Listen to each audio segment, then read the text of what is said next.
This conference will now be recorded. Good morning, everybody, and welcome to, I think this is the last meeting of the summer, the last board meeting of the summer, and it's jam-packed, but again, not until October will we get together again, but I wanted to call this meeting to order on Friday, July 23rd at 9:03 a.m. Do I hear a motion? So moved. Thank you. All in favor? Aye. Aye. Great. Aye. Aye. Cool. Well, let's go. So I think first order of business is public comments. Do we have any public comments? Okay. Moving on. The consent agenda has, I believe, 6 items on it. And before we go into that, we wanted to welcome our newest board member. She's actually representing Commissioner McCaw, Claire Coleman. And I think a lot of you have met Claire in past. She's done a million different kinds of jobs, all related to this, and they're amazing. When I chaired Energy, it was always great to work with Claire, who was with Save the Sound and doing all their legal affairs. So she's now with, she's Undersecretary of Legal Affairs with the Office of Policy and Management. She's designated to be on our board by Secretary McCaw. She's one of those rare public servants that really helps get things done. I was just talking to her earlier. You wanted her in the room when you were serious about getting to yes.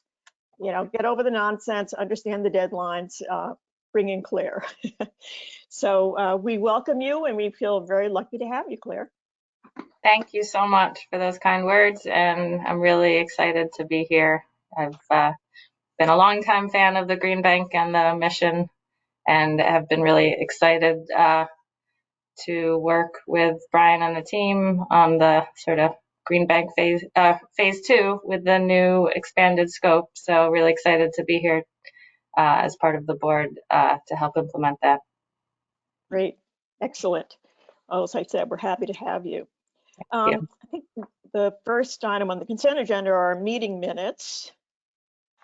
I think we'll vote on all of this stuff in one fell swoop at the end of all of the different consent agenda items. So anybody's changes or anything to the meeting minutes? And just a quick review, Lonnie, I'll quickly go through 1 through 6 for the board members. We have new board members over the course of the last fiscal year, and typically for this July meeting, we have a number of other items that are specific to this meeting. So let me go through those. Yes, we've got the meeting minutes of last month. We also have our progress to target report outs for the fiscal year. Our fiscal year is July to June. So we've got our financing programs, our incentive programs, and our investments progress to target reports. So those are draft. We come back with the final version in October, which is when our annual audit is due to the Audit Compliance and Governance Committee, and then it goes to the board at the end of October. So all of this data gets finalized in terms of our impact as part of our comprehensive annual financial report. But we review the drafts now because in the summertime, July, August, a little bit of September, we're doing staff reviews, performance reviews. So this plays into that. So you'll see several documents in the materials for that. We've also got our governance compliance report, which is a part of our comprehensive annual financial report. So this is a summary of board attendance at all of the different board meetings, committee meetings over the year, various resolutions that were approved. So that's part of the agenda. Last month, we approved of the targets, the budget, and the investments for the fiscal year. We've included a red line revision to the comprehensive plan, including those changes. There were also recommendations to include an acronym glossary. So John, we've got that in there. We've got, and then just a number of other immaterial edits, although we did include the environmental infrastructure into the comprehensive plan from a broad policy perspective. What is it? What are the pieces and components of it? And then on number 5 and number 6, you all know we focus a lot on trying to measure impact. So all the investment that's going into clean energy deployment, what is a reasonable representation of the social and environmental impact of what's happening? So through the Audit, Compliance, and Governance Committee, there's a recommendation to approve of the use of the vulnerable communities definition, which passed in last fall, Public Act 20-05. So this will create 4 different categories for how we report our impacts to different subcategories of vulnerable communities, and will help us start to get our arms around the target that we established of, by 2025, no less than 40% of investments and benefits inure to vulnerable communities. So that is in there. The energy burden methodology. So as you all know, we meter everything. We're going to talk about metering a little bit later. But with respect to our commercial and industrial installs and some resi, where we've financed solar PV, we've come up with a methodology to get our arms around what are the exact energy savings from that, or a reasonable estimate of that given performance data. So those are the 6 resolution items on the consent agenda. We also include, just as a report out in July, we have an operating procedure of any professional services agreement that's over $75,000 that has to be reviewed and approved by the chair. We do a report out. This is something that Commissioner Smith back in the day thought was important to have transparency in terms of how we're approving various contracts. And then lastly is coming back to last month's conversation around the budget clarification. So we did provide a 1-pager to clarify what happens when you pull out the one-time $2.5 million meter replacement that we're going to be talking about today, as well as the new environmental infrastructure expenses that have to do with some technical support funds, $50,000 for that we've included under the research and development budget, and a 0.7 FTE that we will hire at some point during the year to support that program. So when you take those things out, revenues year to year are up by 6.3% and expenses are down by nearly 3%. So we did that presentation, and what we'll do is include that 1-pager into the overall budget package so that it's clear what's happening overall.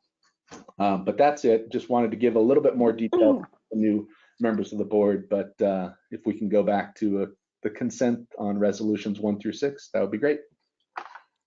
Great. And it's most board members already know, so many of these things are discussed along the way as we go. So we have subcommittees on the board.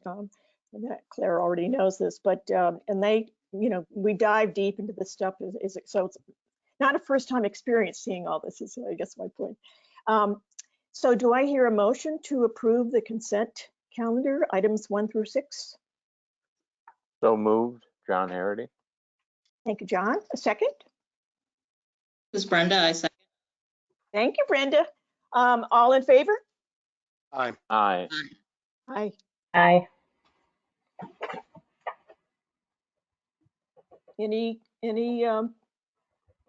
dissents? Any nays? Okay. The consent agenda moves forward. Hey, Lonnie, just real quick, this is Mike Lee. I'm going to abstain since I wasn't at the last meeting. Okay. Write that down. And I suppose I should as well. This is Claire, since I wasn't there. Okay, so 2 abstentions.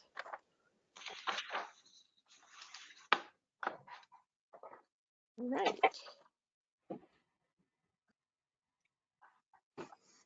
So item number 4, oh wait, agenda item number 4, what is this? Oh, the incentive programs. Okay, so Brian, is that you again? Yeah, we're going to have our directors of the various programs. So Sergio Carrillo is going to Oh, good. walk us through the next several agenda items, and I believe he's on. So we'll turn it over to you, Sergio. Yes, can you all hear me? We can. Awesome. Good morning, everybody. This is Sergio Carrillo. I'm Director of Incentive Programs. So let's review the incentive programs fiscal year results.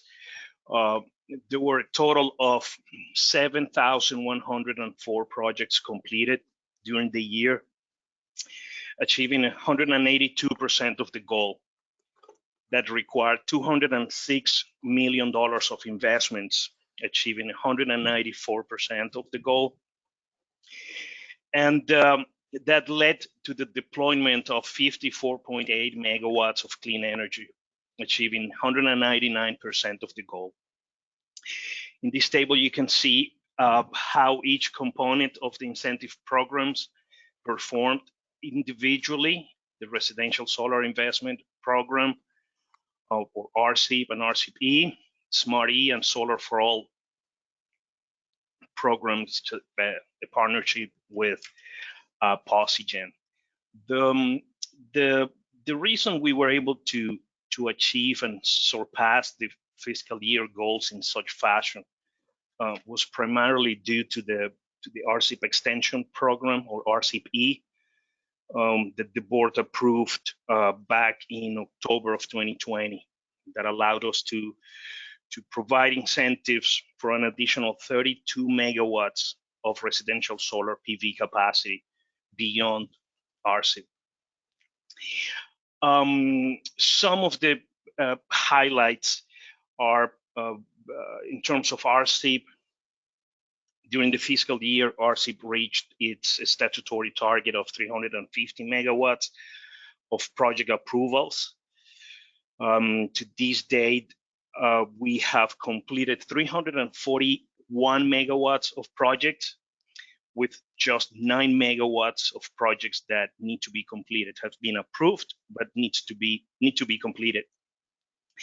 But as I said, RCP is fully subscribed and there's no capacity available.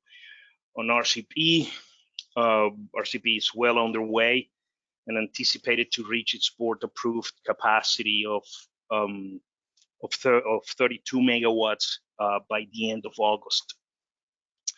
With the sunset of RCIP and RCP, we prepare for the transition from RCIP and net metering to a new energy tariff. And when the official handoff of the residential solar industry to the utilities happens in January 22, the solar industry will be healthy and poised for continued growth. And it's anticipated to grow by 60 to 70 megawatts of projects per year. This transition is in progress. And we have seen that approximately 80% of all new residential solar PV systems have already transitioned to the utilities. Smart E did particularly well during the year, assisted by a special financing offer that provided loans at a 2.99% interest rate. These offers resulted in 127 closed loans for $1.2 million. And the spring special offer that consisted of an interest rate buy down to 199% and also provided 0% interest rates for borrowers that are at or below 80% of the average of the area median income, and for borrowers with crumbling foundations. This program was very successful and resulted in roughly 600 closed loans for $9.5 million in amounts financed. We continue to use federal grants by partnering with the Clean Energy Associated States Alliance, or CESA, to encourage and accelerate adoption of rooftop solar PV among low and moderate income households and communities of color. Next slide, please.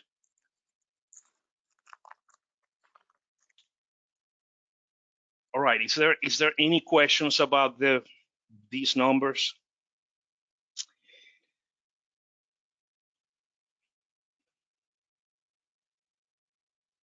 All right, let's continue. So let's talk about battery storage now. This year during the legislative session, Senate Bill 952 was passed unanimously in the House and the Senate, becoming Public Act 21-53, which establishes a target of 1,000 megawatts of battery storage deployment in the state by 2030. Public Act 2153 also enabled PURA to develop, or asked PURA to develop, a program to accomplish this objective. And PURA had already been working on this plan for a while, a couple years.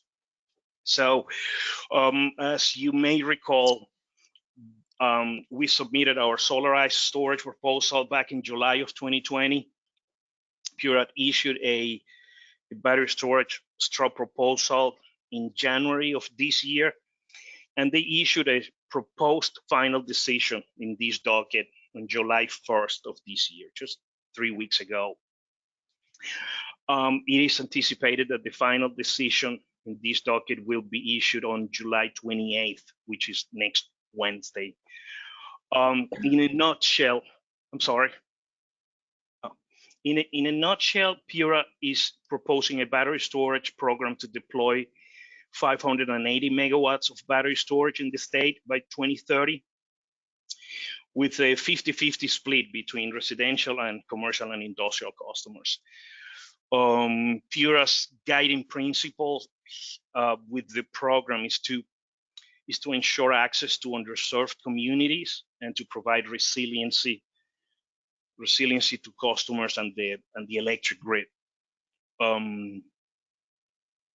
So one, I don't have this in the slide, but one key objective of the program is that it should not have a negative impact on ratepayers. And to accomplish this, PURA requested that the program delivers a RIM, which is a ratepayer impact measure of 1.5 or higher, meaning that the benefits of the program to all ratepayers must be at least 1.5 times the costs of administering the program, which includes all the incentives that will be given out and the administrative costs. So, yes, next slide, please. On the residential side, the proposed final decision is very consistent or very similar to the straw proposal issued in January, but on the CNI side, the proposed final decision is quite different. Throughout the hearings, technical meetings, or oral arguments, written comments, and such, PURA received feedback that the CNI design was not adequate to encourage large-scale adoption of battery storage technology. So PURA listened to stakeholders and provided adjustments. So let me review some of the highlights of the proposed final decision. The Green Bank will be co-administrator of the program along with the utilities. Same deployment targets as the straw proposal. 580 megawatts of battery storage deployment over 9 years, broken down like this: 100 megawatts by 2024, additional 200 megawatts by 2027, and additional 280 megawatts by 2030. And again, this applies a 50-50 split, so it's half residential, half CNI. There will be an upfront incentive administered by the Green Bank. It will be a declining incentive block structure for residential customers, similar to the RCEP incentive structure, and a flat incentive over the first 3 years of the program for CNI customers. For residential customers, the incentive will be capped at $7,500 per system. And for C&I customers, the upfront incentive will be capped at 50% of the project costs. So any questions? Next slide. To be eligible for the upfront incentive, the system owners will need to opt in to the default settings, meaning that by default, the battery storage systems will deliver benefits to society and all ratepayers.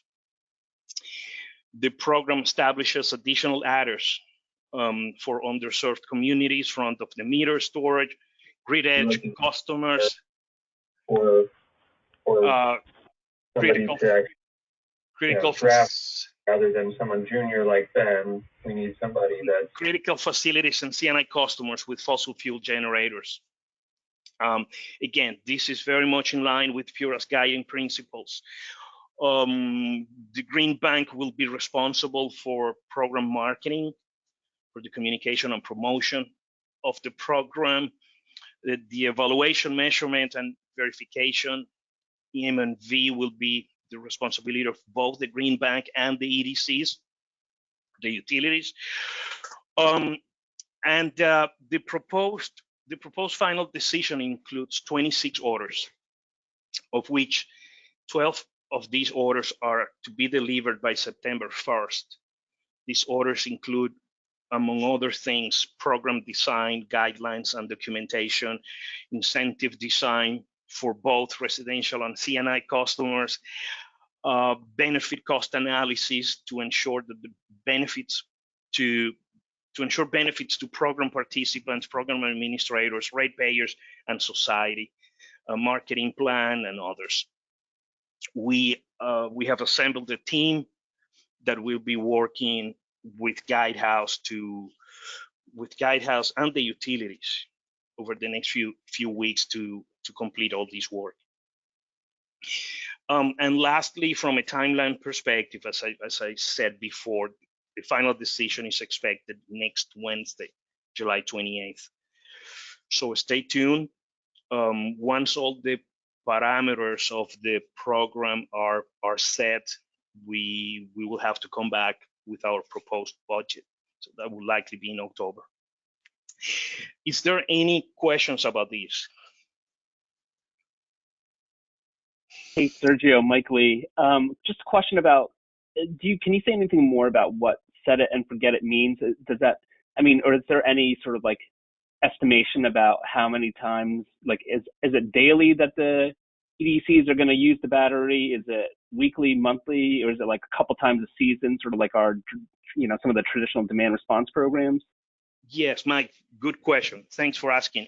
The set it and forget it means that the batteries will be programmed by default to dispatch from 1 to 5 p.m. on a daily basis during the summer, right?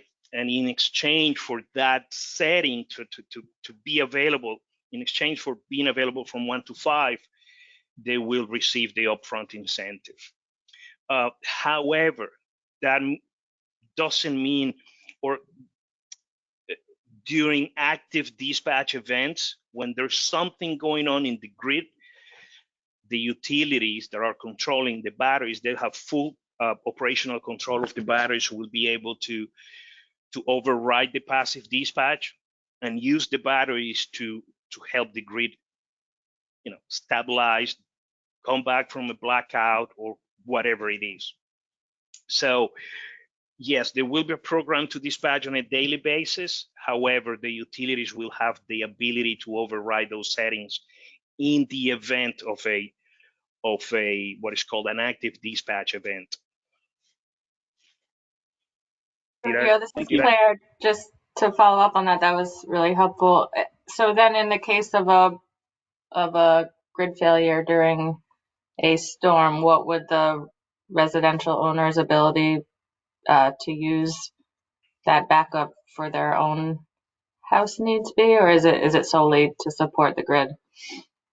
Yes, awesome. That's another great question. Thank you. Yes, in the event of a blackout, the instruction is deploy the energy or release the energy for on-site load, to serve on-site load only, meaning 100% use in the household. However, these batteries are 2-3 hours of duration, so there will be limited usage with the battery, right? It will be to serve specific circuits in the house. If you, at least the average sized battery system, which is the assumption in the analysis. It's a 2 to 3 hour duration battery. Great, thank you. Sergio, this is this is Lonnie, and so anticipating any issues with some of this, is it Pura that's going to kind of oversee, complaints and that kind of thing? Who's going to oversee that? Yes, Lonnie. Compliance will be responsibility of Pura. However, EM&V, the evaluation, measurement, and verification, is the tool that we'll use to do these. And for that, the Green Bank will have responsibility, co-responsibility with the utilities. So we're going to have the responsibility to capture information related to the systems, to the dispatch of electricity, the hours where it's being dispatched, throughout the year. And every year there will be a report that will go to Pura to evaluate performance, to evaluate if all the objectives are being met, to identify system deficiencies or program deficiencies that will need to be addressed and changed over the course of the 9 years. But it will be Pura's overall responsibility. Thank you. Welcome. Brian, did I miss anything? That was great. Great coverage. All right, thank you. All right, and next, let's talk about the revenue grade meter replacement RFP. Next slide, please. Yes, this is just to provide a little bit of background. In a nutshell, with the sunset of 3G cellular networks, the CGP will have to replace almost 5,000 revenue grade meters. Next slide, please.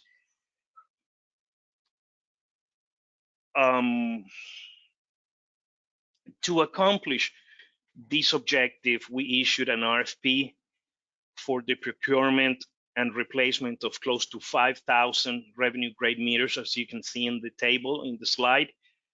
You can see the make and model of the meters, the cellular service provider of those meters, the sunset date of specific meters. As we have mentioned before, T-Mobile 3G network will sunset in October of 2021, and AT&T, which is the majority of our meters, will be February of 2022. And it's just under 5,000 meters. Next slide, please. So up until now, the RFP has gone smoothly. We issued the RFP on May 28th. We received 9 responses on June 21. And the evaluation and selection of the bids was done based on 3 criteria. One was the financial strength of the supplier. Second, their technical capabilities, including their experience and their reputation in the area. And third was their ability to scale up operations to complete the projects on time, meaning to replace each specific meter by their sunset dates. Based on these analyses, we down selected 3 suppliers to perform the work, and we are here to to request board's approval to enter into professional service agreements with the applicants to complete the replacement of the RGMs with a not to exceed amount of $2.5 million. Next slide is the resolution. And I don't know if Brian Farnan, do you do the resolution or do I need to read the resolution? This Basically, is fine, Sergio. Lonnie and the board can take it from here. all right. Okay, thank you. Does anybody have any questions or comments or concerns? Okay, do I hear a motion to approve Resolution 7? So moved, John Harity. Thank you. Do I hear a second? Second. Is it Tom Flynn? It was. Sorry. Oh, good. Okay, thanks. All in favor? Aye. Aye. Opposed? Abstaining? Okay, excellent. Moving on. Thank you. Thank you. Thanks, Sergio.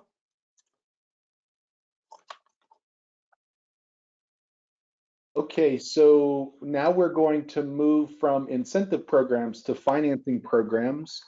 I believe Mackie Dykes is on, and let me turn it over to Mackie. I'm here. Can you hear me? Perfect, Mac. Yes. Okay. And I'll apologize for the polo shirt. I'm on vacation in Florida, so I'm calling in from the balcony. Forgot my business shirt, but good to talk to everyone. So I'm gonna just quickly run through our FY21 report out for the financing programs. So we'll start with the commercial PPA. So we exceeded all of our, which is the first line you'll see there. So we exceeded all of our goals, projects, capital deployed, and capacity here. When we look at this goal, we really have three subcomponents of it. One are projects that building owners and developers bring to us to finance through our partnership with IPC.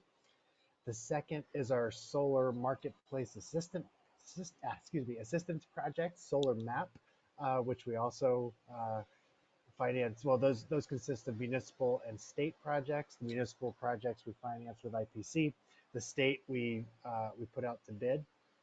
And then the third component is projects where we provide debt to third-party owners. So they're financed by not through our partnership with IPC, but rather through other owners. So it was really that the solar map and debt to third-party owners that drove the overperformance here. All the solar map work with the state municipalities finally bore fruit this year. We were able to sign PPAs and get further project development underway there. And then our the other bucket, the debt to third-party owners, our partnership with Skyview, we had around 10 projects there. So really it was those two areas that drove this, the great numbers that we see here. And actually yesterday we received several or dozens of ZREC awards for another round of municipal and state projects. So look for another year or two of good performance in this PPA category, thanks to the great work of the in-house team on the Solar Map program. On CPACE, we exceeded all but our capacity target, our solar capacity. And as you can see, we vastly exceeded the capital deployed goal. That is due to uptake in our new construction program.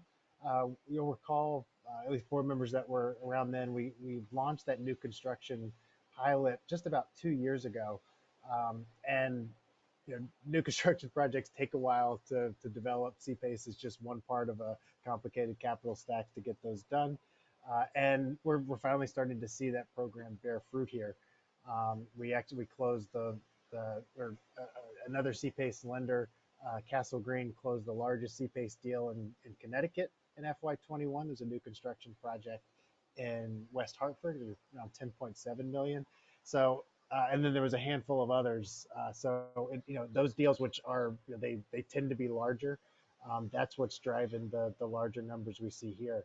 And frankly, really across the country, CPACE is really taking off. We're seeing exponential growth, thanks primarily to the growth in the CPACE for new construction. It's something that we're watching closely. We'll be coming back to the board this fiscal year with tweaks to our new construction program, just to keep up, with this evolving CPACE for new construction sort of area, and making sure that we've got a program that balances capital deployment with the sort of the public policy and clean energy deployment outcomes that we want to see through CPACE. SBEA, definitely the most disappointing line item here. This was, it was due to COVID. Pretty much all that the program was shut down for a good part of the year, thanks to COVID. You'll recall this is the Small Business Energy Advantage, which the utilities run this program. We supply, along with Amalgamated Bank, the capital for the on-bill financing component of this.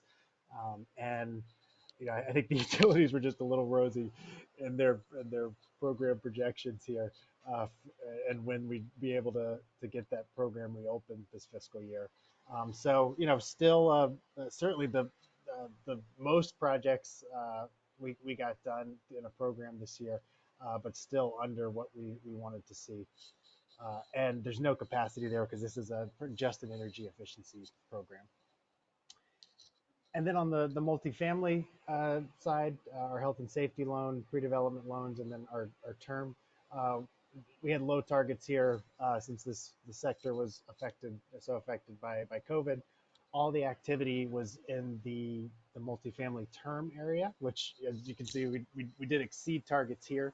The multifamily term includes projects where we finance the project with our term products, so that's Lime and CPACE.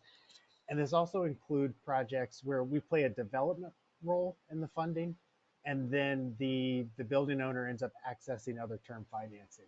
So in other words, where our funding, our pre-development funding, our health and safety funding, where that catalyzes a project, but we're not part of the term solution. So it wouldn't have happened without us, but someone else finances the full project that results from the early work that we do. So really, I guess the best leverage you can see, where it's our dollars are put to work in that development stage, and then we're taken out fully, but the project still happens. So we had 3 projects that sort of met that latter scenario, where our development funding was involved, and then they ended up moving forward with around 3.8 million in energy-related financing. So that's why you see that overperformance there. And for next fiscal year in this area, we'll be focusing our work on the multifamily sector on our PPA product. So that's where we'll see the activity both between us and IPC, who's our partners in delivering our products to the sector. We hope to take advantage of the new treatment of affordable multifamily as a residential customer under the new solar tariff, which will provide no cap on deployment there, as well as an expected higher tariff. So there should be, those are tougher projects to develop, but hopefully the more favorable economics will allow us to make some projects happen there. Hey, Mackie, can I ask a question, please? Yeah, yes. This is Kevin Walsh. Just perhaps this is obvious to others, but of the roughly 79 million deployed here for 18.6 megawatts, how much of the 79 million was deployed by the Green Bank versus others? Is that, you alluded to that earlier about leverage and so forth, which was helpful. But can you help me understand that? Yes, good question. Let me pull up our dashboard real quick to see if I can get quickly to that.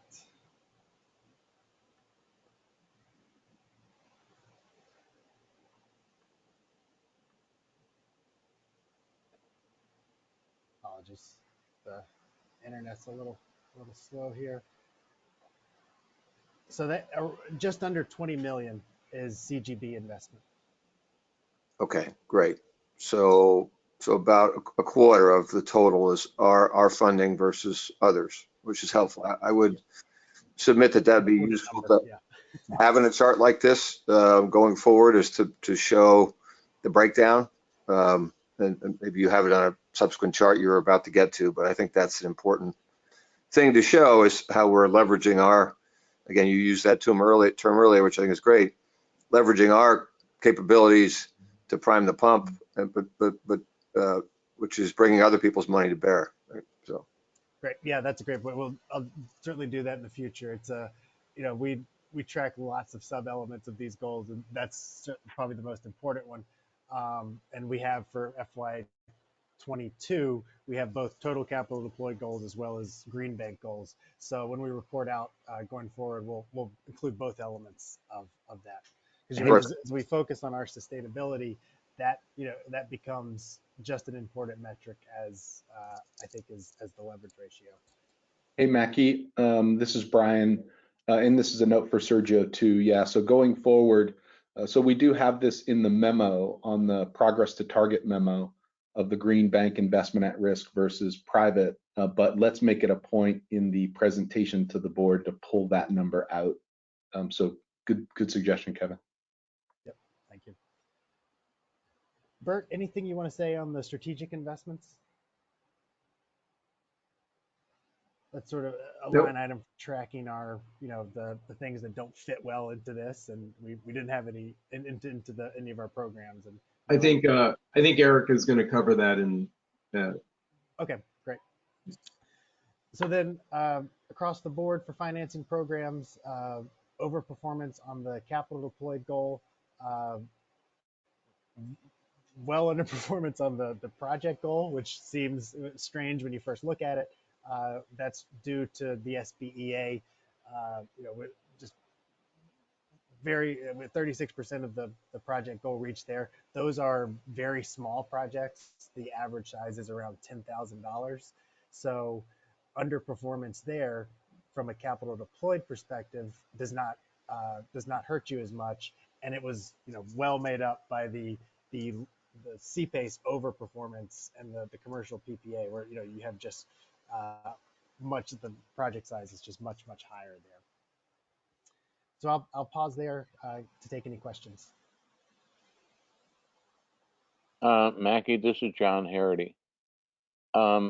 Just like sort of doing math on the 78 million and the 18.6 megawatts, that comes down to around 4 million a megawatt. Is that high, low, average, or what? That would be very high, but the capital deployed also includes a lot of non-solar projects. 10 million of that is a CPACE for new construction, which includes no solar.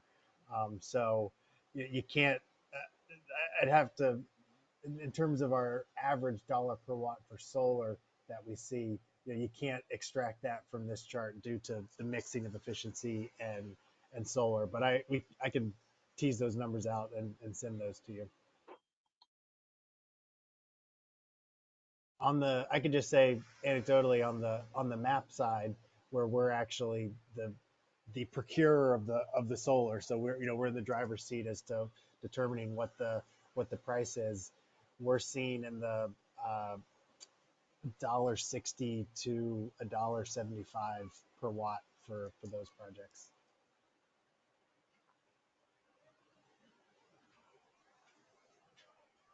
Thanks. Does anybody else have any questions or comments on Mackie's presentation?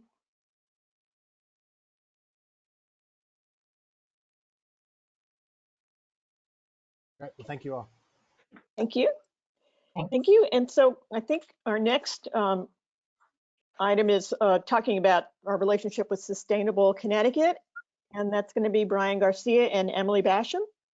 Excellent. I'm going to turn it to Emily in a second, but just a quick point on those who are attending the call. Caller 6 and caller 7, if you can edit and insert your name, that would be great. We're going to go into executive session here in about a half hour. I don't want to kick you out if you're going to be in that session. Okay, with that note, let me turn it over to Emily. You there? I am. Can you guys hear me okay? Yes. Good morning. Thank you, Chair. Thank you, Brian.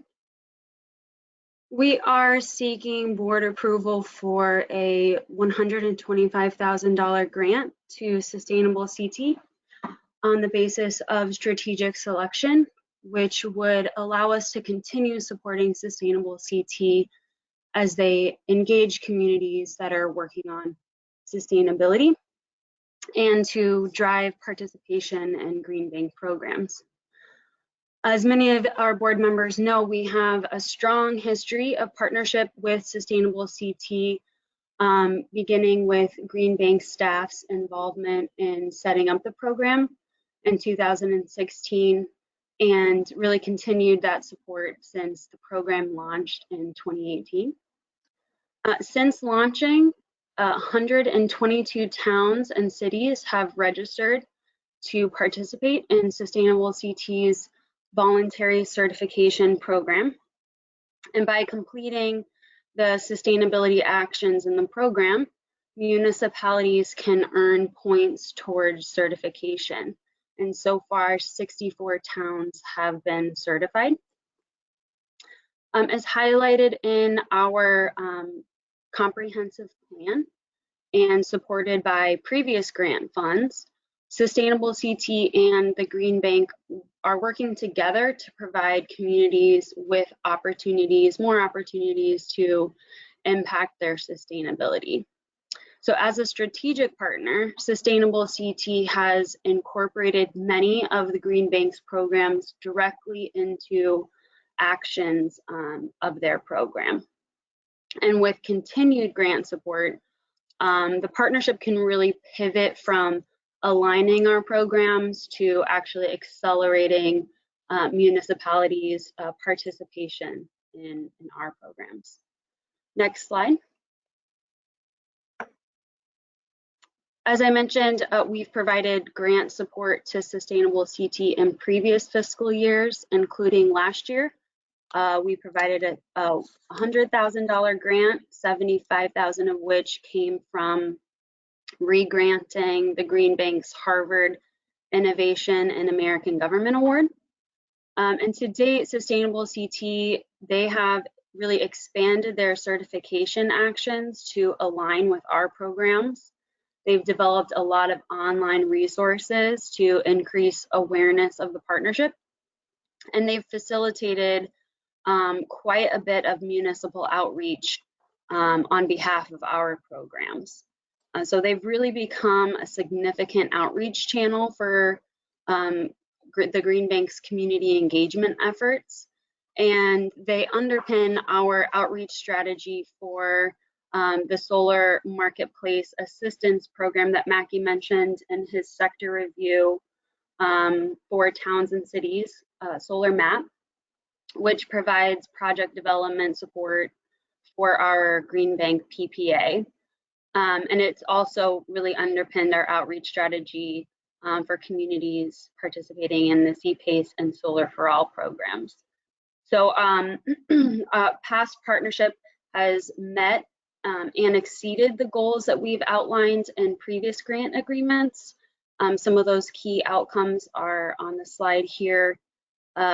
Their leadership and outreach for Solar Map has resulted in 48 towns receiving solar site assessments on their municipal and school buildings, resulting in 5 towns moving forward with 17 projects or 17 Green Bank PPAs for a total of 3.5 megawatts of solar. Together, we've run 3 municipal campaigns for the Solar for All program, 2 of them yielding 47 closed projects, residential solar projects, and the third one is still ongoing. 4 towns have hosted business webinars for our CPACE program, and the grant has supported over 40 fellows, providing over 15,000 hours of direct support to communities. Green Bank staff have participated in the onboarding process to train these 2 cohorts of fellows on what resources the Green Bank has so that they can better support municipalities that are pursuing our programs. And lastly, through the Community Match Fund, our support has been matched to fund various projects that are outside of our direct financing programs, but they're aligned with our mission of democratizing investment in sustainability projects. And those include but aren't limited to the 3 that you see on the slide. Next slide.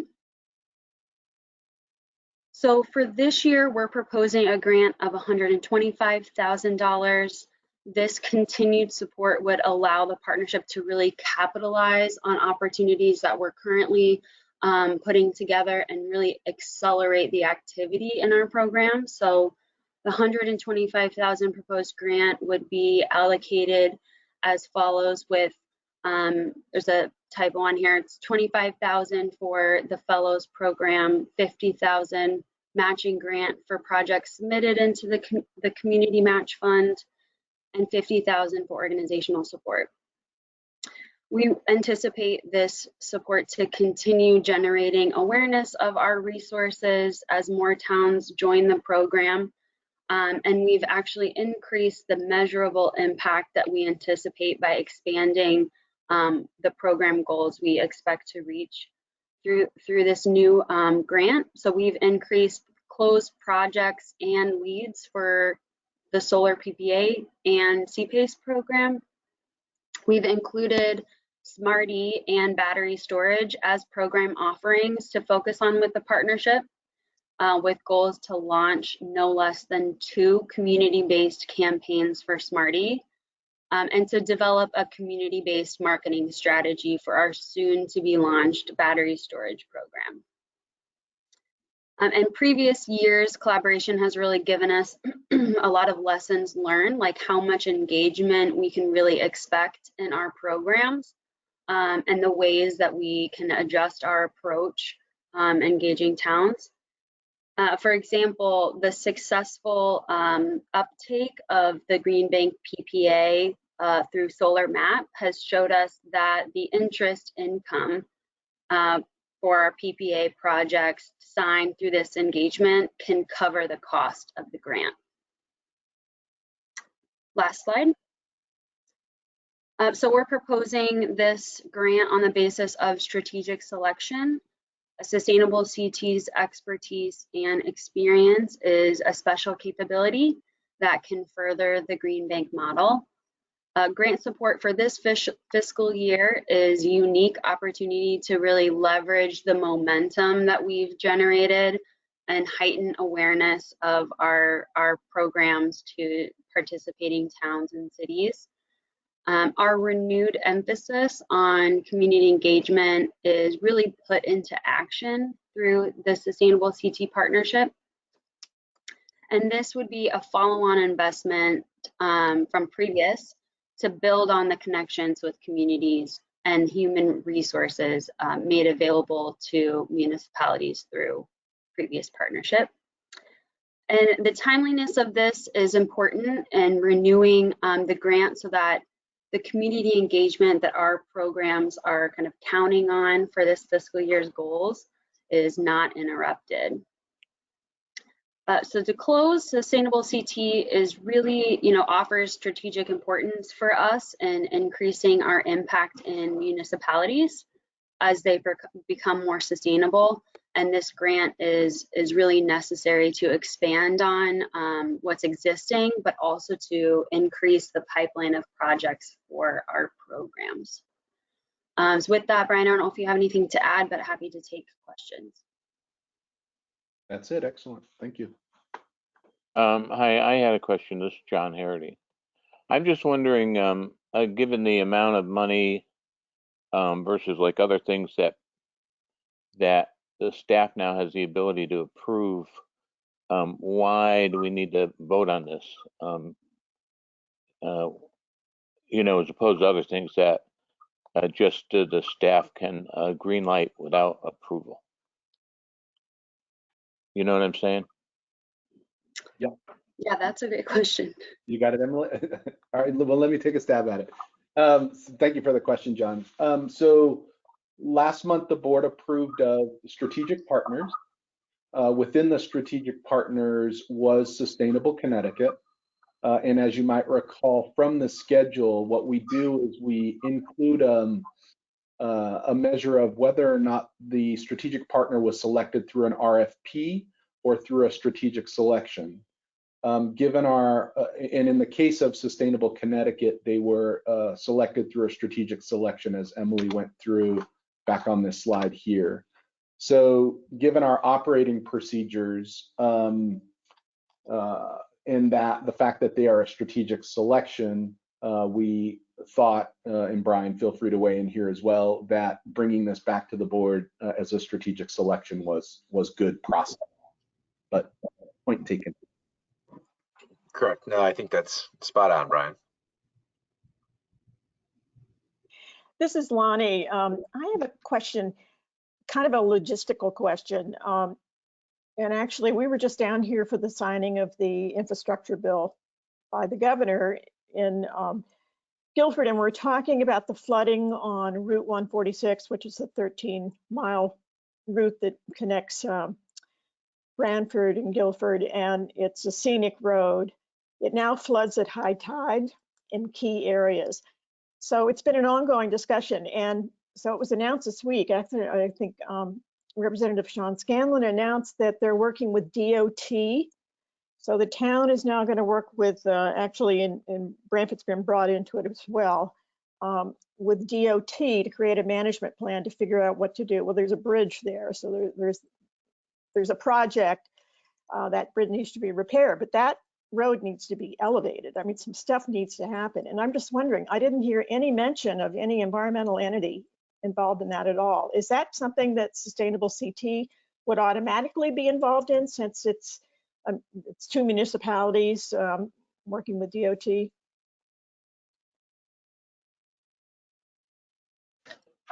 I would say I don't think Sustainable CT would need to be involved, but they could be leveraged if, for example, any sort of kind of community support would be necessary to kind of further that rebuild or resilience. And there are channels for for the community to show their support, but if it's not directly related to an action in the program, I don't think Sustainable CT would be a first group to jump in. Brian, I don't know if you see it otherwise. I don't know. I mean, I just think we need to be standing by, because it always creates issues. I mean, this is the way people get in and out of their neighborhoods, is on this road, and any change to it at all makes people crazy. So I'm just thinking, and there's marshes, and there's, I mean, there's just a lot of environmental activity and public activity on those roads and on that road. Yeah, I think we should stand by, because I think we're gonna need to be involved at some level. The point is a good one, Lonnie, and Emily. It's whether it's specific to this issue that Lonnie's raising or broadly. I think the notion of, as we explore over the course of the next 9 to 12 months our environmental infrastructure scope, that it's going to be important for us to talk to Sustainable CT within that wider context, because munis attach them, there's more regional things that go on here. So let's just flag that to discuss with the Sustainable CT team as well, within the context of this specific project. Yes. Thank you. Any questions or comments? Okay, do I hear a motion to approve Resolution 8? This is Matt, so moved. Ooh, thank you. Second? This is Claire, I second. Oh, thank you, Claire. All in favor? Aye. Aye. Opposed? Anybody need to abstain? Okay. That's approved. Moving on. Now we're going to do investment updates and recommendations. And that sounds like Bert and Eric. That's correct. Oh, good. And so just like we do for the financing programs and for the incentive programs, we wanted to give an update as to how we did in terms of getting our capital out the door. And while we have investment targets with regards to all of those programs, this is focused more specifically on our money and getting us towards sustainability, making sure that we're generating interest income. So according to the budget and targets process that we set last year, we set a target of investing $32 million of our own capital, or committing $32 million of our own capital. We were able to do so for $27 million. This will generate $7.3 million in interest income over the life of these investments. This activity includes our CPACE portfolio, so the portion of the capital stack that went to those projects. We had a line of credit in terms of third-party lenders and CPACE, debt regarding PPAs, our purchases of SBEA loans. We had some strategic investments where we had draws, such as the Fort Hill Farm.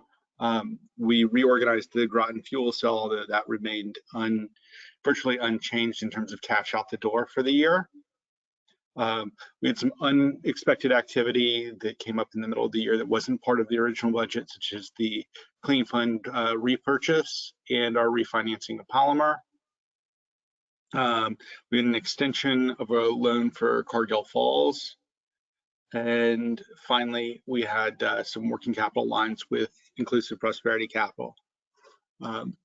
So I think in light of COVID and all of the uncertainty, there was certainly there's a lot of uncertainty in setting the targets, and I think that the team had a valiant effort in terms of what they were able to get out the door and get committed and dispersed. Bert, I don't know if you have any other comments with regards to this. Nope, you covered it well. Thank you. Cool. Thanks.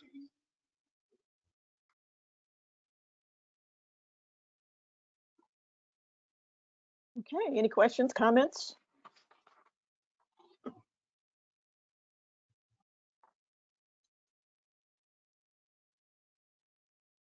Okay.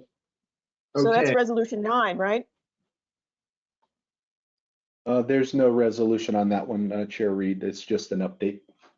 Oh, there isn't. Okay, I'm seeing it labeled 9. Okay, so that's just an update. Good. That's right. Resolution 9 will be this next one, Raise Green, that we're at now. Okay, good. And I believe, Bert, we'll turn this over to you and Mike.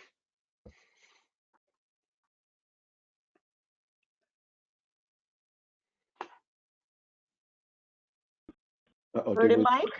Did we lose your You've got, well, we actually get our power from never source, as we affectionately call them. So we just had an outage here, and took a while for my generator to kick in. But I'm on the phone. Mike, are you on the line there?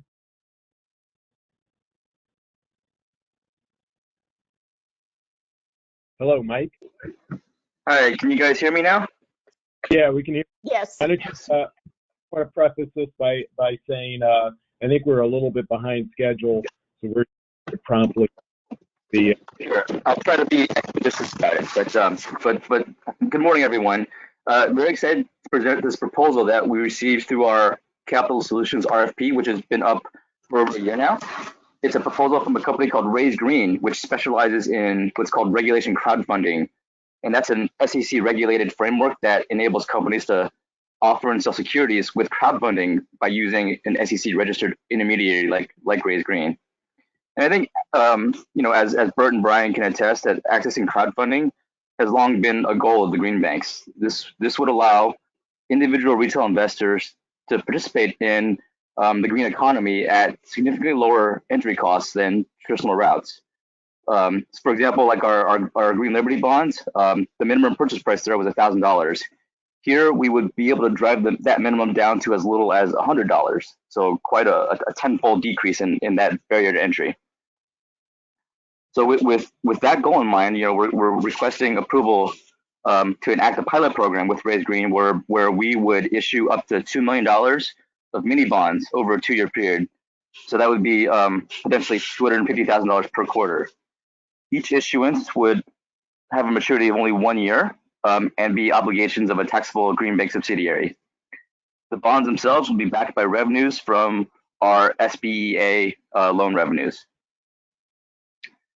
In terms of costs, we think that the first issuance will cost about $55,000, and then for future issuances, that'll fall to $25,000. The first issuance will include one-time legal and financial advisor fees, and the future costs largely are comprised of marketing and Raise Green fees. The interest rates, as always, won't be determined until closer to issuance, but given that it's 1-year paper, we expect it to be relatively low and have a model in a 2% interest rate for our covenant calculations. We believe this pilot program provides a number of strategic benefits to the Green Bank. It's coming hot on the heels of our second issuance of Green Liberty bonds earlier this year, and this mini bond would solidify our status as an organization that really cares about retail investors and providing a wide array of green investing opportunities for retail. And as we learned from our Green Liberty bond issuances, most of the retail demand is for these short-term maturities, 1 to 2 years. These were the most oversubscribed maturities by retail investors. And there's very few issuers that provide short-term green bonds. And we think these mini bonds are an opportunity to do just that. It's a democratization of green investing, but also a pipeline into an untapped retail market with a lot of demand. On this next slide, you can see how the cash sort of flows through everything and where the loans go. So Eversource is providing the SBA loans to Connecticut businesses, and these loan revenues will be assigned to the mini bond issuing entity. That entity will be a subsidiary of Sepia Holdings, which currently houses the SBEA loans. And the funds will ultimately get back to the Green Bank through a loan that we provide to that subsidiary so they can purchase the SBEA loans.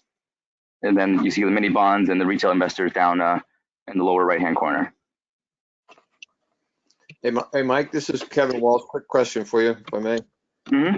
So I certainly support the idea, as you said, of cultivating a new market, retail investors and so forth. But can you tell us, do you expect an interest rate advantage by virtue of this? Number one, and two, one thought to keep in mind. Obviously, these are short-term in nature, and you said that's what this market likes to see. But the assets that we have on our books, if you will, solar and such are long-term assets in nature, right?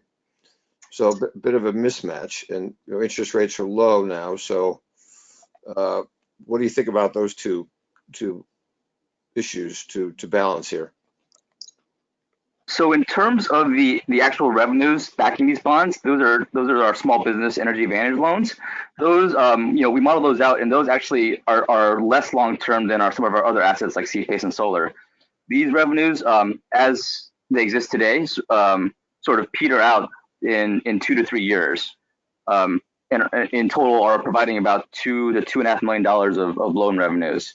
So just that security itself would be difficult to sort of recreate a Green Liberty bond issuance with, because given the smaller size of it and the shorter term maturity. But your point is well taken that many of our other assets, like the solar, are well suited toward like a Green Liberty bond issuance, where we're issuing bonds through 10-year sort of short-term notes, and then longer 15-year notes as well.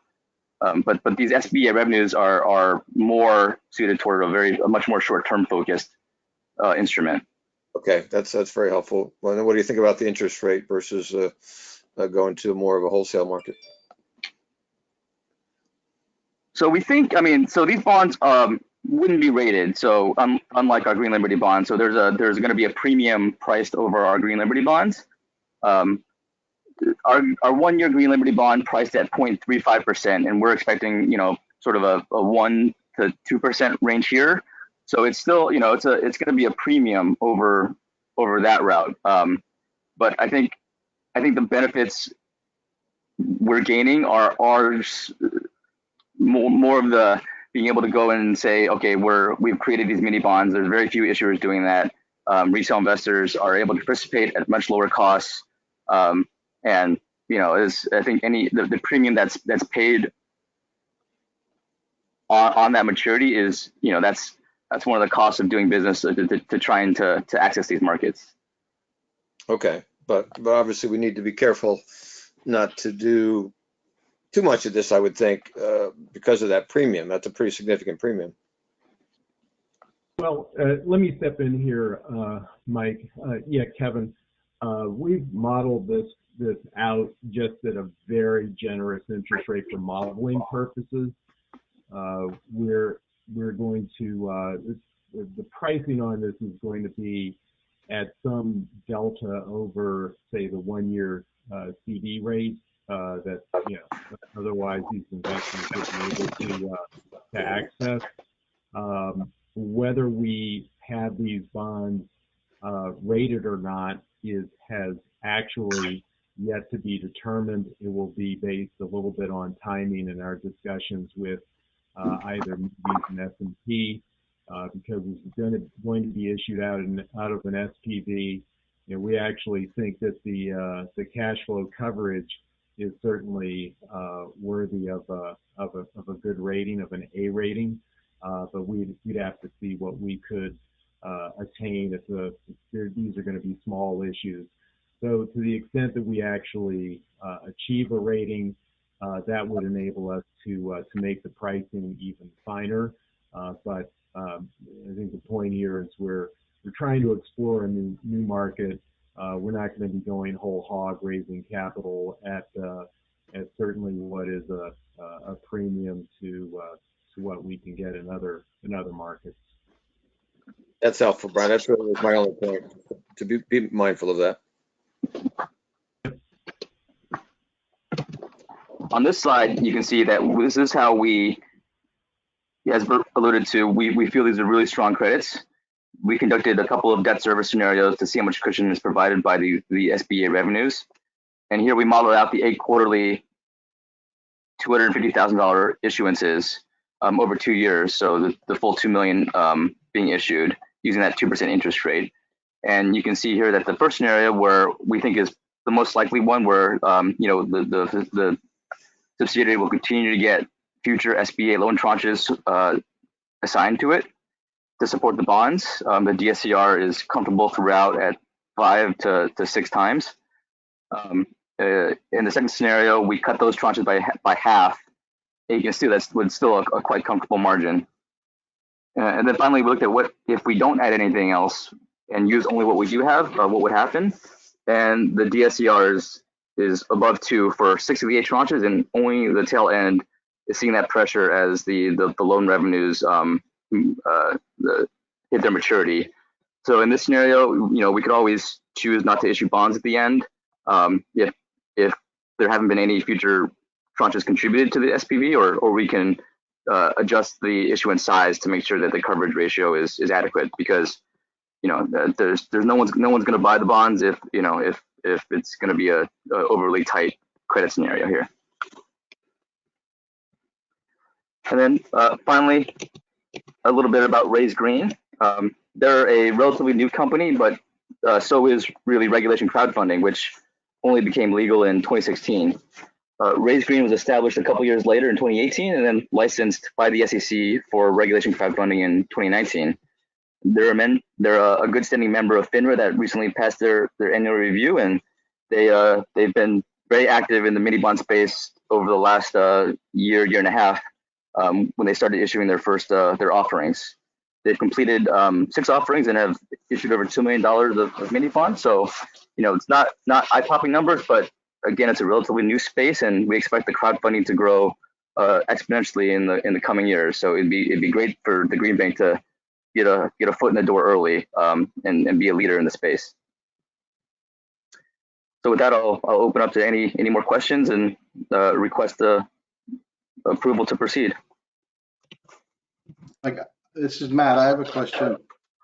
Sorry for the echo. Go ahead, Matt. Could you just tell us a little about, are there consumer protections built in here? I don't know much about Raised Green, and just want to make sure we're not going to be getting a black eye from a consumer protection standpoint.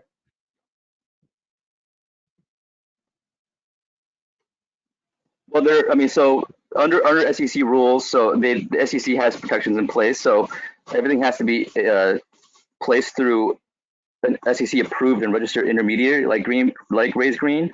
It limits the amount that can be raised through crowdfunding in any given period, and it also limits the amount that individual non-accredited investors can access in a 12-month period. And then there's a couple of disclosure requirements that need to be filed. So yeah, there are SEC enforced consumer protections in place, and post-closing, I think asset management and reporting and being able to answer and field investor questions will be a big responsibility of the Green Bank. And if that post-close asset management, if we have a very successful issuance and there's hundreds and 1,000 different investors, then we actually might need to turn to like a third-party asset manager to assist with all these requirements. Okay. This is Eric.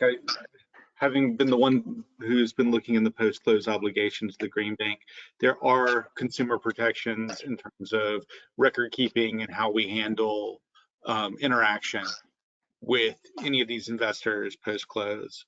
And we have an initial plan, and depending on the success of this, we'll either need to scale this up or we'll handle pieces of this in-house. There are other pieces that we are looking to outsource just due to the sensitive nature of us not wanting to handle banking transactions with all of these individuals and have to store payment data in-house. So yeah, in terms, I think the question was probably with regard to investment protections. Those are within the Jobs Act and everything that Raised Green has done to become a registered platform within that. Yeah, it was that. And I like the idea. I just was unfamiliar with Raised Green, so thanks. And this is Lonnie. I mean, I know they're new, but their reputation feels good so far.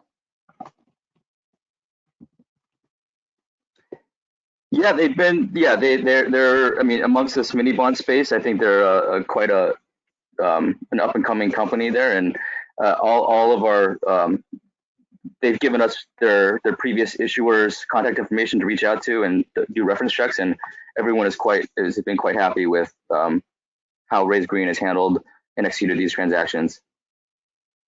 That's great. That's great. I mean, I think we couldn't believe how quickly our green bonds went at the $1,000 minimum level.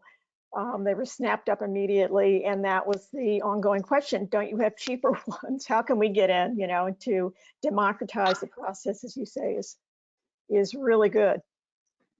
I think this is going to be a really, really exciting venture to watch. Hi, this is John Harrity. I just had a comment that I just think this is a great development, and it will it's really going to there'll be lots of people that want to buy these for graduates, for birthdays, all sorts of things. And if it does nothing else, as long as we break even or do a little good to the good, it will help spread awareness of the Green Bank exponentially, I think. Thanks, John. Any other questions or comments? Do I hear a motion to approve Resolution 9? So moved. Second? Second, Is that Matt? yes. Oh, good. Okay, all in favor? Aye. Aye. Opposed? Any abstentions? All right. Moving on. Hey, this is still Mike. I'll continue to take this one, the Okay, Shrek good. Warehouse So this is renewal. the funding warehouse. Yes, it is. Oh, good. Okay. Yeah. So last year, the board approved a renewal of this warehouse that was backed by the fourth tranche of Shreks. And this is the same one that we had that was based on the third tranche before they were securitized as well. With the only difference being that we turned it from a use and draw once to a revolving credit facility that we can draw and pay back as needed, which helped with the liquidity at that time. But with all intents and with all other aspects of it, it's the same that has been approved in the last 2 years. And in the interest of time, I'll just sort of shorthanded saying it's the fees, the maturity, the commitment sizing are all the same as last year. And we like this warehouse a lot because it gives us that liquidity at a very low cost of capital. So when we need it to draw on a big project or a lot of sort of small and middle-sized projects, we can. And then when we don't need it, we pay it back and are only paying a small unused fee. So it really helps minimize the negative carry on any dead cash on hand. And then we found it to be an excellent bridge into securitization for, as you guys know, with the Green Liberty bonds. We like to place the Shrek collateral here. So in this case, it'd be tranche 5 we'd be putting into the warehouse, where we can use that collateral to help with our liquidity needs. But then also that collateral, the systems themselves will be able to operate and accrue a history of operations for a year, at which point our independent engineer can go in and look at it and provide a robust analysis of performance expectations that we then use for the securitizations. And so it's a nice place to park the collateral for it to season, so to speak, until it's ready for a Green Liberty bond issuance. The structure here is the same. We have the collateral is sold to an SPV, and then that's the one that has the warehouse against it. And then, as needed, when it's ready for securitization, the SPV will sell it back to the Green Bank, and then we'll monetize it further that way. So, with that, any questions? Happy to field them.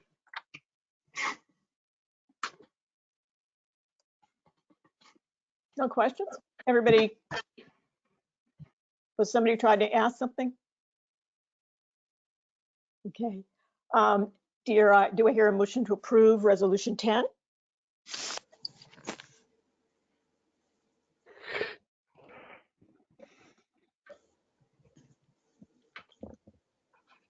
Hello?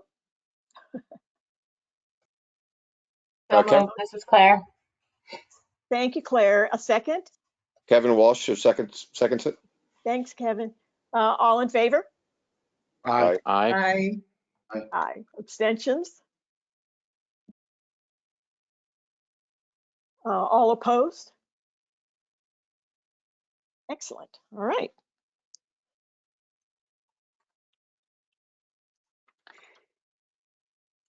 Okay. For the restructuring of POS agenda, Mike, are you going to take this too? Is Bert back on? I'm back on. Can you hear me, Madam Chair? I can. Okay. So I think we're on slide, there we go, slide 41. If I get cut off, my phone will still work, at least I think it will. So I'll just say move to the next slide or something like that. Okay, so POSAGEN comes before the board today just to restructure their first lien credit facility as well as their second lien credit facility, which we participate in. This is at a high level, this is the financing facility that provides the the debt portion of the funding for the residential systems that they are deploying across several states. So largely Connecticut at this point in terms of new installs. They've had very strong growth in Connecticut, now over 4,000 systems. Very importantly, 60% of those are serving LMI households. They now install more systems in Connecticut than the rest of the country combined on a monthly basis. In the first half of 2021 in Connecticut, there were more than 800 new projects, and that's just for Connecticut alone. They also install in their home base of Louisiana. They've expanded into New Jersey and Mississippi, and are looking at a few new markets that, with additional capital, we'll speak to a little bit later, equity capital, they're going to plan to expand into. In terms of overall sales, they're expected to exceed 4,600 systems in 2021, up 14% from 2020. Top line revenue is expected to reach $100 million, which is an 80% growth factor over $56 million that was achieved in 2021. I'm sorry, in 2020. Their Connecticut workforce is over 100 direct staff members, and they're experiencing across their portfolio excellent collection performance. We're getting paid essentially 100% of invoice collections on their active systems. They have secured since last December, some of this was previously advised to the board, $33 million in December, a first quarter raise of $20 million. In addition to that, that was for the Series Z that's completed. They redid their working capital facility via a Connecticut-based woman-owned enterprise, SBIC, for $24 million, and they also increased their Aries facility, which the board previously approved, which increased it to $102 million to keep up with growth. The Green Bank second lien is capped at $14 million presently. There are participants on top of us, $6.75 million, several foundations, and as I mentioned, there's additional capital waiting in the wings, which was advised in the memo, a $100 million Series E investment. So things are looking positively for Posigen at this stage. Next slide, please. Just to review what they have in mind with the facility that would take out the Aries facility. Congressional Bank, which is in the Washington, D.C. area, has proposed a $140 million commitment, up from $102 million with the Aries facility, with a potential accordion up to $200 million. Importantly, the cost of funds would drop dramatically to something that is more in line, a bit north of what could be achieved in the securitization market for most solar companies, something circa 5% versus a current cost of funds of running rate of 9.25% for the Aries facility. They would do that with a higher advance rate on the senior, with a lower advance rate on our second lien facility, dropping it to 6.2% from 17%. So Posigen would borrow more at this lower cost, approximately 5% rate, pay down the second lien at the closing, which currently yields about 7.5%, but they're trying to negotiate that down to a lower figure, closer to 6% for all the participants, including ourselves. The lower interest rate improved substantially the cash available for second lien debt service. The combined DSCR, which I don't believe was in the memorandum, would go from 1.3 times to just north of 2.0 times, which is quite good. The second lien participants will initially stay at $6.75 million, which, as you'll see on the next slide, if you can go to that, will allow our outstanding balance to go down quite substantially. So we're currently at $14 million. At the closing, we would expect to drop to no more than $4.5 million. And together with this change, we are requesting an increase in the cash collateralized, or I guess really the PBI collateralized payments. The PBI is a facility where we pay incentives against the installed systems in Connecticut. So this loan is really repaid from cash flow that is paid out by the Green Bank to Posigen, but intercepted by us to pay down those PBI advances. So that would go up to a maximum of $10 million. We would recover the IPC participation of $2 million. So on the closing day one exposure, we'd have about $10 million or so outstanding. Most of that, $6 million of which would be in the PBI.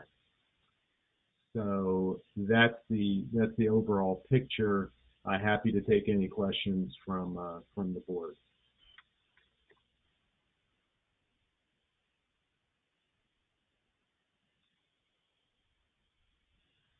No questions, no comments?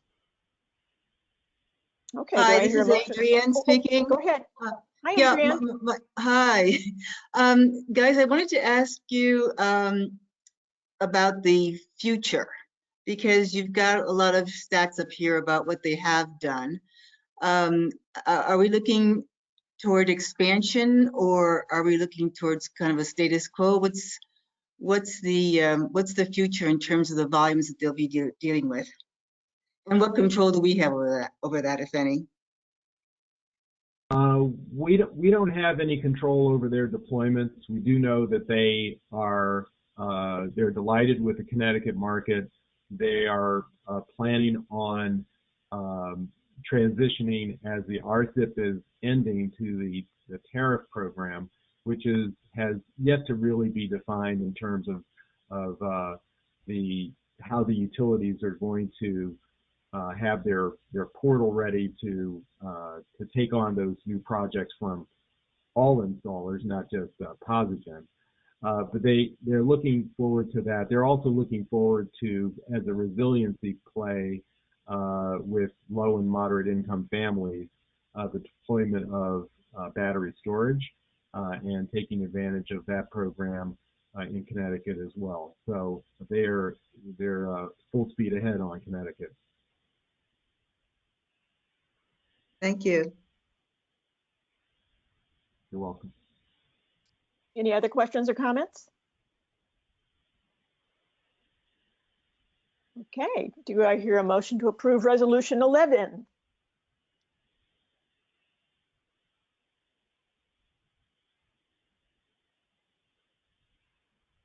Hello?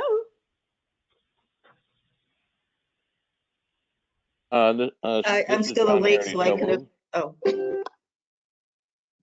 I'll second it. Okay, Adrienne first. I'll make the motion then. Thank you. Thanks, Adrienne. Okay, all in favor? Aye.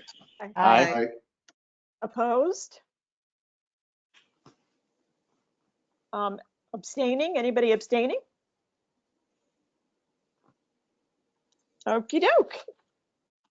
Good. Okay, thank you. I'll proceed to the next one. This is pretty straightforward. It's a transaction that's quite familiar to the board. The Groton fuel cell, which is servicing the submarine base in New London.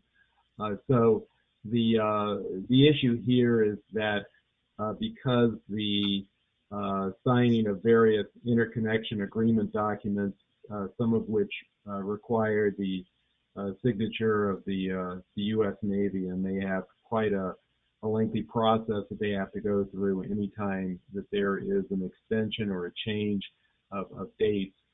They have to go through their entire chain of command. So that was it's been finally obtained, and it looks like the COD is going to be mid-September. The board's approval has lapsed, so in order to carry forward with this transaction, which now has a signed term sheet from Liberty Bank and Amalgamated Bank and that slide is actually inaccurate. Back one. Sorry. And so it says 7-year term and 14-year term. That's sorry, I didn't pick up that error. It's actually a 10-year facility with a 7-year payout for both Liberty and Amalgamated. But you can go to the next slide. And that's actually I apologize. That's actually not shown here. That was incorrectly presented here. But anyway, it's a 10-year maturity in terms of amortization and a 7-year pay down to a bullet for both Liberty and Amalgamated. They have signed their term sheets, so that's locked in place. The lenders are moving to final credit approval, and as I said, in mid-September closing is anticipated. So our approval has lapsed, and we just need that to be extended. We're asking for late October, just in case it moves past the mid-September time point, and the next board meeting is later in October. We just don't want to run afoul of any issues there and just get tripped up by a date. So here's the resolution, and appreciate the approval of this.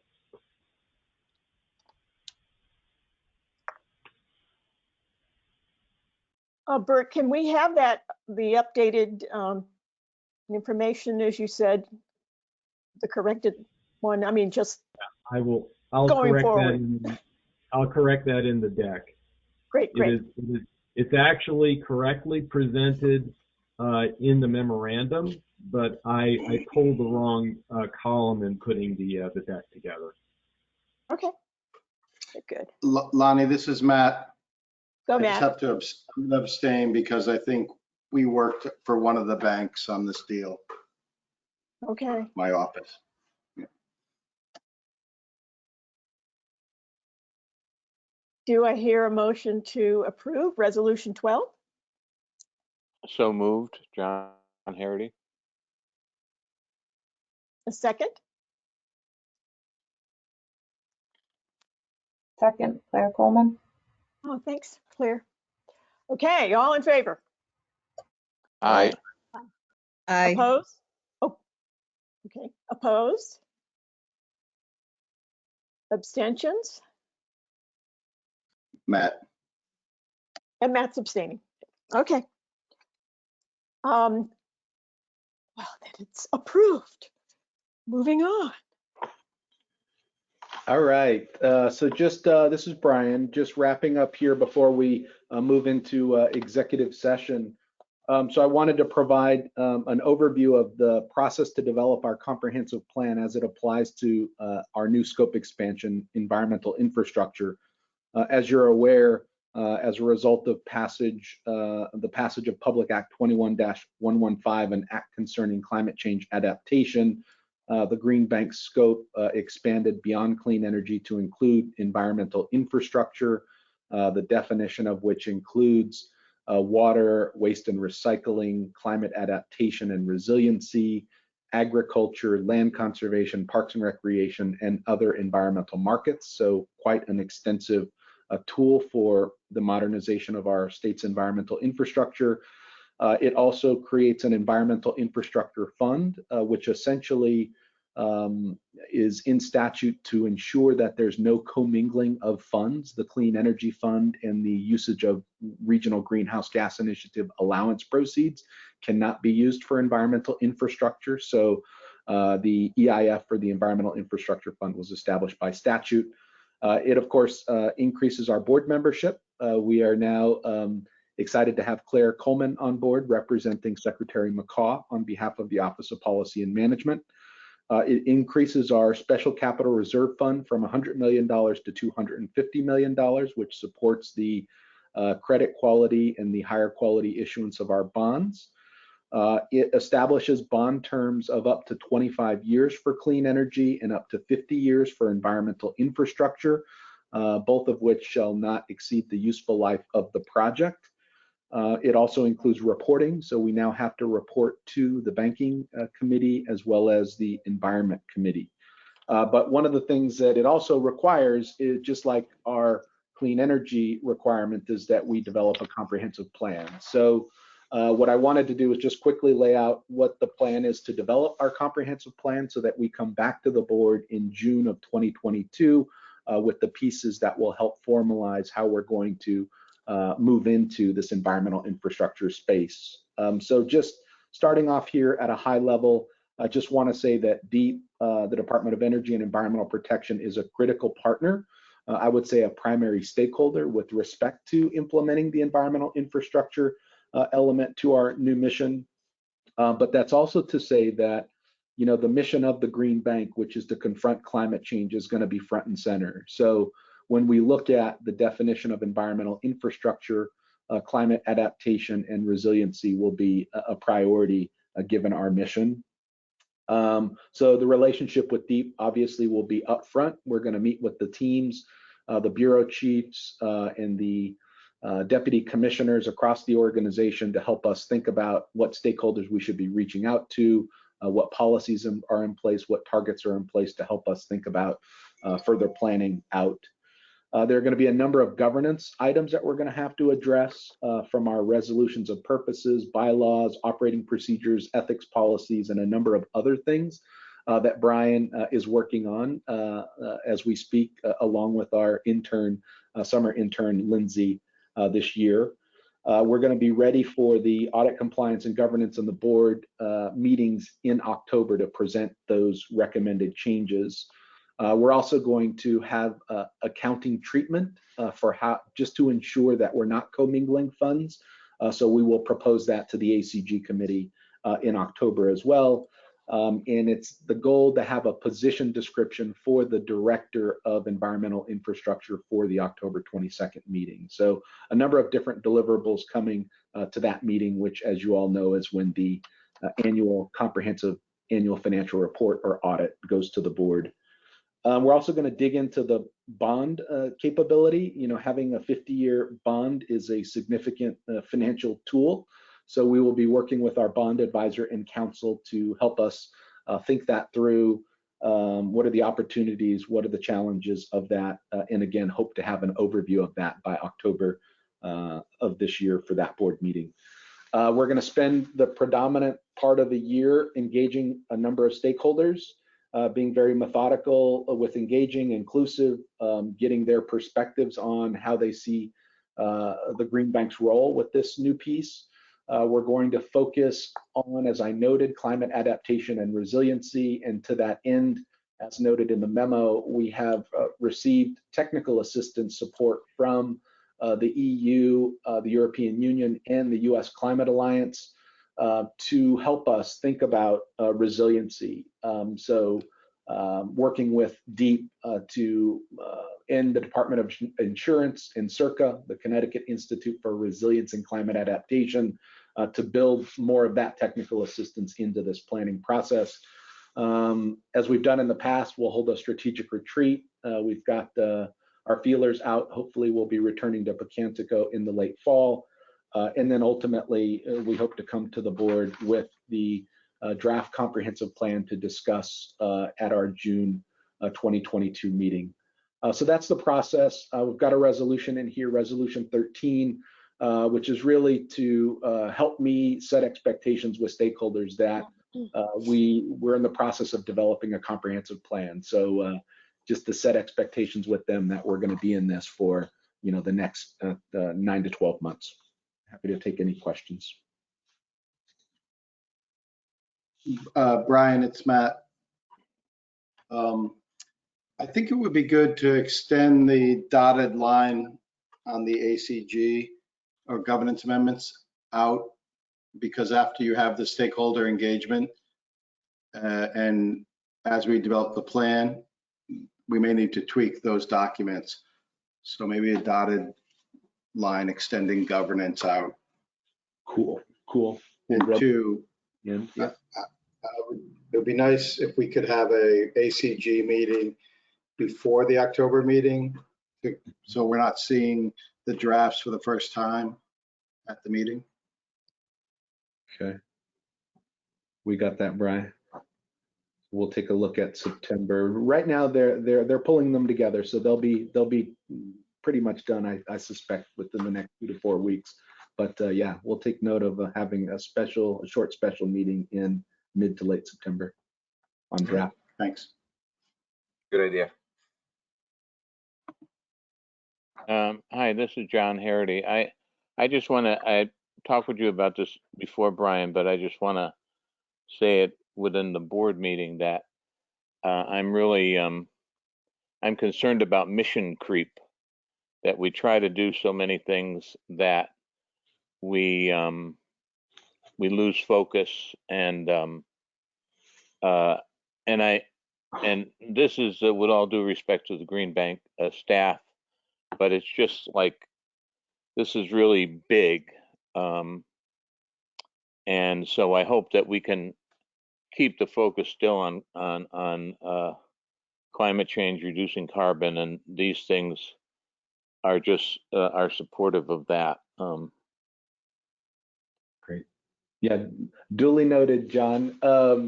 And just would say that, agree with that. We want to maintain priorities, maintain focus.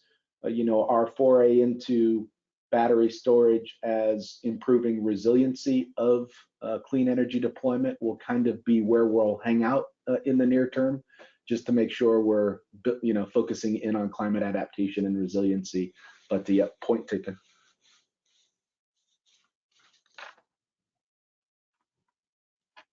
Any other questions or comments or concerns? Okay, do I hear a motion to approve Resolution 13? This is Claire. So moved. Thank you, Claire. A second? Second. This is Mike. I'll second.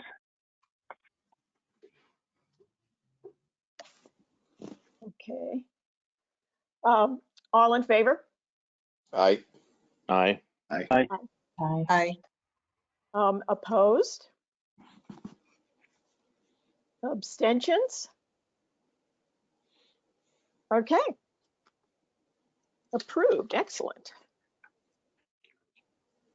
Okay, so now I believe we're going to go into executive session.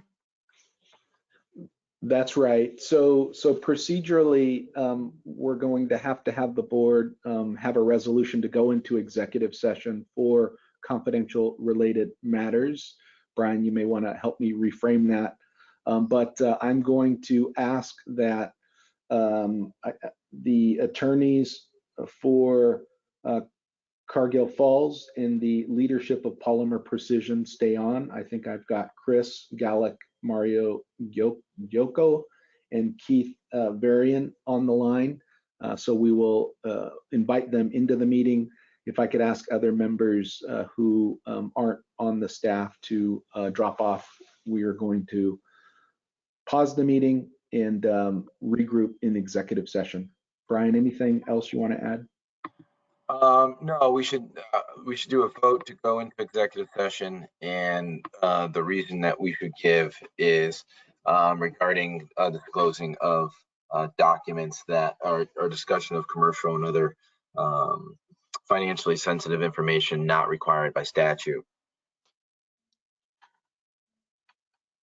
So do I hear a motion to go into executive session to deal with some proprietary information? John Harity, so moved. Second? Kevin Walsh, second. Mike, Okay, Kevin and Mike. That's great. We have a third. All in favor? Aye. Opposed? Abstaining? All right, let's go. Okay, excellent. So I'm going to stop the record button, and if folks can drop out who aren't on the board or on the staff or legal counsel, hold on 1 second. This conference will now be recorded.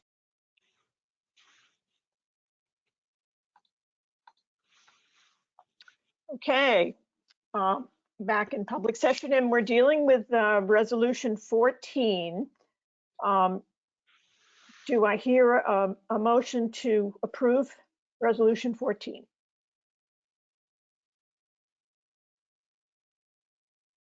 So moved, John Harity. A second? Lonnie, just to clarify, this is the precision resolution? Yes, yes, this is the Okay, precision resolution. So you I'll said second. Oh, great. So Matt is seconding. All right, all in favor? Aye. Aye. Aye. Opposed? It's Matt. I'm going to abstain. Okay, abstain. So there's one abstention. Claire, you're in on this one, right? You're abstaining on the next one. Right. Okay. All right. It's approved. On to resolution 15. And this is the Cargill Falls. Do I hear a motion to approve resolution 15?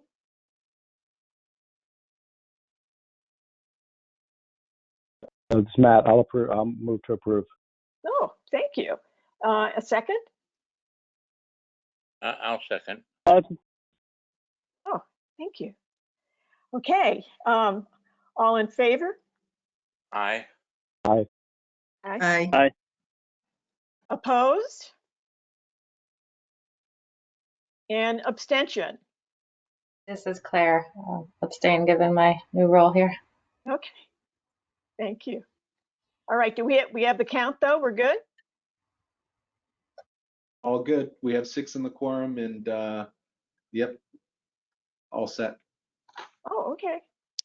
Good. So we meet again. Well, we're going to have that interim meeting. I think it's September, you said, but we meet again as a board October 22nd.